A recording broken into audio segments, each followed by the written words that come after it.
জয় শিব শম্ভু। বন্ধুরা, জীবনে যতই কষ্ট আসুক, একটা কথা মনে রাখবেন, মহাদেব কখনো তার ভক্তকে একা পড়ে থাকতে দেন না। শুধু একবার অন্তরের গভীর থেকে তার নাম নিন। আপনার জীবন, আপনার ভাগ্য সব কিছু বদলে যেতে পারে। তাই মন দিয়ে শুনুন মহাদেবের এই অমূল্য অমৃত বাণী। শান্তি অন্তরের ভিতরে। মহাদেব বলেন, তোমার শান্তি কখনো বাইরের পৃথিবী থেকে আসে না। শান্তি থাকে তোমার নিজের ভিতরে। নতুন কিছু পেলে মানুষ খুশি হয়, কিন্তু সেটা চিরস্থায়ী নয়। সত্যিকারের শান্তি আসে ভক্তি থেকে, ঈশ্বরে বিশ্বাস থেকে।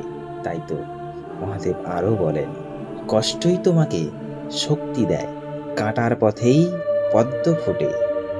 আজ তুমি কাঁদছো, কষ্ট পাচ্ছ, কিন্তু সেই কষ্টই তোমাকে এমন শক্তিশালী করবে যাতে ভবিষ্যতে কেউ তোমাকে ভাঙতে পারবে না।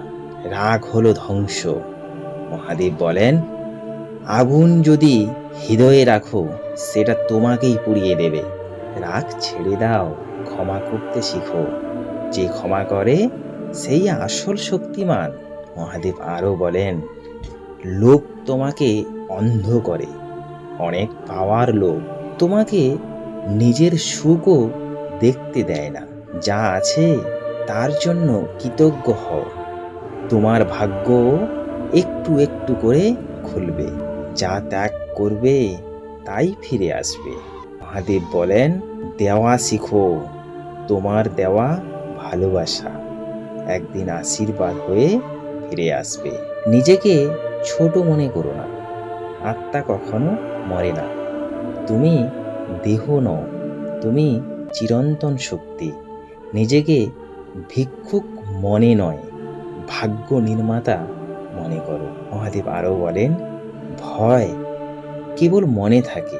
যতক্ষণ তুমি ভয় পাবে, ততক্ষণ দুর্বল থাকবে। মহাদেবের নাম উচ্চারণ করো, ভয় নিজেই পালাবে। কথার শক্তি। মানুষকে এমন কথা বলো যা তার হৃদয়ে আলো জ্বালায়। নিজের জিহা সামলাও, এটাই বড় তপস্যা। প্রতিদিন নিজেকে উন্নত করো। কাল আমি যা ছিলাম, আজ তার থেকেও ভালো হব। এটাই জীবন, এটাই সাধনা। মহাদেব আরও বলেন, ভক্তি মানে সমর্পণ। মহাদেবের কাছে মাথা নত করো আর বলো, প্রভু যা করছেন ভালোই করছেন।